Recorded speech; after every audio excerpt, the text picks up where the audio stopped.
Dr. Peterson, in light of your affirmation of the archetypal significance of the resurrection, you have expressed some ambivalence about its historical reality. J.R.R. Tolkien had long conversations in Oxford with C.S. Lewis, in which Tolkien helped Lewis to understand that the story of Christ was the first archetypal myth that is not just true in a mythopoetic and psychological sense, but also true in the historical sense. That insight, helped by the grace of God, pushed Lewis over and he became a Christian. Where are you in this discernment process on the historical nature of Christ, and especially the resurrection? Yeah, well, that's a great question. I do believe that there are places where the mythological and the literal touch. Mm-hmm. I mentioned one of those earlier, the idea that spoken truth, logos, creates habitable order out of chaos. I think that is literally and metaphorically true. I don't think you can state the nature of being and the role that consciousness plays in it more accurately than that. And so it's metaphysically true, it's religiously true, and it's literally true all at the same time. And so there are times when that happens, and I don't know. See, this is the mystery to me, I would say. I understand what that means. I understand that there are times when the literal and the metaphysical or religious co-occur. And I can understand so that the literal is the foundation upon which the symbolic or the psychological... Yeah, it's like the way I've been conceptualizing it is it's as if the material reaches up towards the spiritual and the spiritual reaches down towards the material, and now and then they touch. And that's a miracle when that happens. It's a miracle when that happens. And I do think that happens. With regards to the resurrection,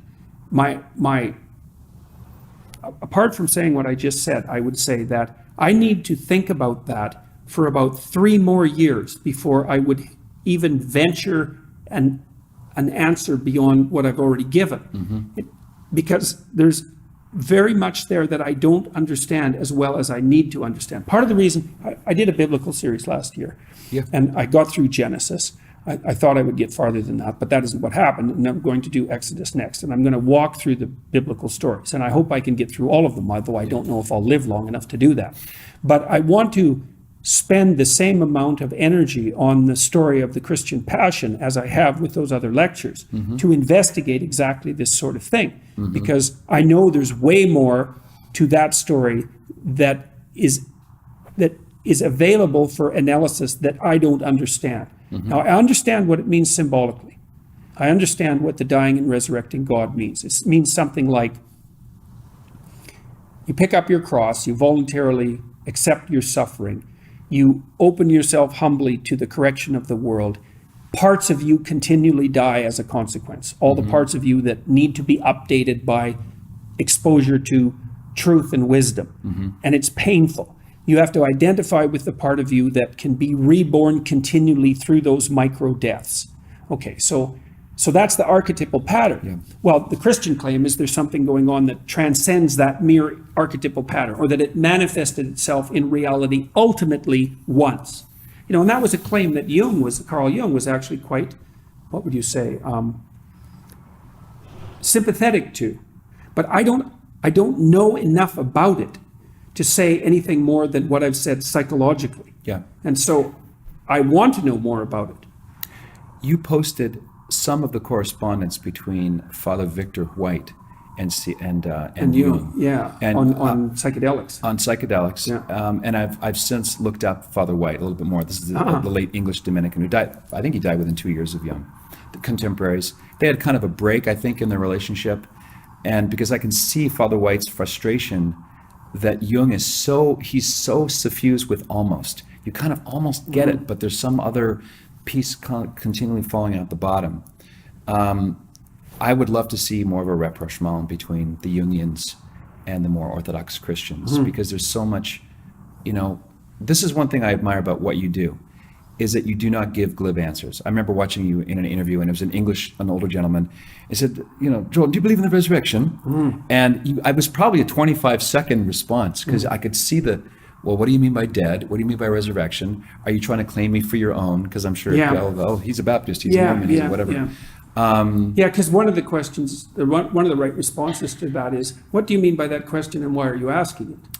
Right? Because it's not just a straightforward question by any stretch of the imagination. It's the same thing that happens when people say, well, do you believe in God? It's like, first of all, like, I don't respond well to that question. It's sort of, it's kind of like asking what you do in the bedroom. It's something like that for me. Or a it's bit like, boxy. Yeah, well, there's that too. Yeah. There's that. It's manipulative as well, very, very frequently.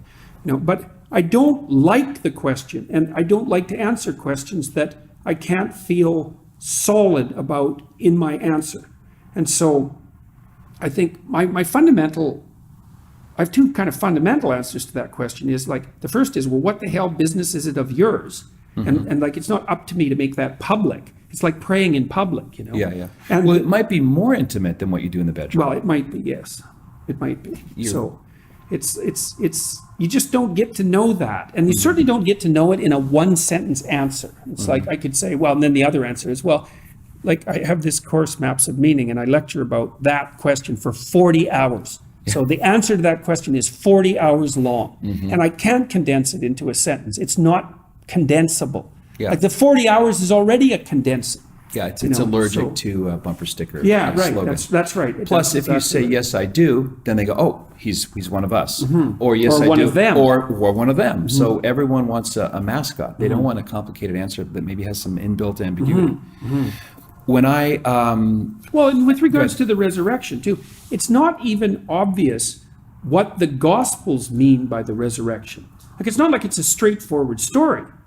Christ comes back, but people don't really recognize him. Yeah. And he's sort of got his old body, but not quite, because he's not recognizable. And then he appears to a lot of people, but then, like, the circumstances of what happens next are far from clear. And so there's this weird mingling in the Gospels themselves of the psychological and the symbolic and the literal. And it's not, I mean, people have argued about what that story means within the Christian camp for 2,000 years.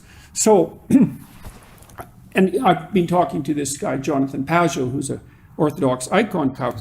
Phenomenal. Yeah, he's quite the character. Yeah, I'm a fervent Catholic for my own reasons, but I think the Orthodox are kicking our ass on art. And his stuff is so immediately arresting, especially his carvings. I'm sure he's a painter as well. So check him out, Jonathan. Yeah, absolutely. And Pajot has talked to me to some degree about the resurrection and about its complexities, and laid out the fact that the story in the Gospels is by no means simple. So to me, it's like, it's a murky territory. It's extraordinarily complicated. There's symbolic utility in it. Certainly, the idea of the dead dying and resurrecting God, that's an extraordinarily old idea. Jung's idea was, he kind of thought of Christ as someone who fully embodied the archetype. So for Jung, it was really in some sense that the ideal and the actual had converged in Christ. That so really was the his epitome claim. of all the other pointers. That's it. And he said, well, strange things happen when the archetype manifests itself in the flesh. It's like, and that's not really an almost answer either. I mean, that's. And Jung was what you just said is not ambiguous. It sounds pretty clear. No, exactly. And I think that is a reasonable summary of Jung's position. But his position is so complex and so nuanced and he was so unbelievably profound. Like even his response to psychedelic use, beware of unearned wisdom. Oh man, that's a smart response. And beware of what? Unearned wisdom. Unearned wisdom, yeah. Right. And he said, Bonhoeffer would call it cheap grace. Yes, exactly. Well, and he said, here's the danger in it. It's like, let's say that, this is paraphrasing, but he said, well, let's say you have a psychedelic revelation. It's a true mystical experience. And you see the distance between heaven and hell, and you see your responsibility in relationship to those two entities. What makes you think you can tolerate that in your current condition, tolerate that knowledge? And I think that's an unbelievably wise response. He said, it's just too... See, the other thing that I really liked about Jung was that he was actually quite sympathetic to the merciful element of Catholicism. Although he was a Protestant, he knew quite clearly that one of the things that the Catholic Church offered to people was respite from the intolerable weight of knowledge of their own sins. It's like, if you're a Protestant... The expulsion that happens when you tell the truth to someone you believe is the representative of Jesus Christ. Yes, and who can then forgive you. They say the magic, the sacramental words, I absolve you. Right. More powerful words I've never heard. Right. And so you can walk out with a clean slate and you can start again. It's like, and the cynic would say, I go sin for a week, go to confession, right, you're car washed wash, clean. Exactly. And fine, fair enough, there's a place for that cynical judgment. But Jung's point was, look, we all fall short of the glory of God. in a serious manner. And if you're a Protestant, it's like, well, you've made a mistake. It's on you. And then, well, then you've made another mistake and it's on you. And then you've made another mistake. It's like, how do you get clear of that? Yeah, And you objectively can't. that you hear it. You know, faith, the New Testament continually gives the sense of hearing compliments. Faith comes by, not by smelling or seeing or touching. Faith comes by hearing. So you hear those words. This is why penitents have the right to go to confession behind a screen, where the identity doesn't matter, but the content of the sins, the regrets in someone, and so on.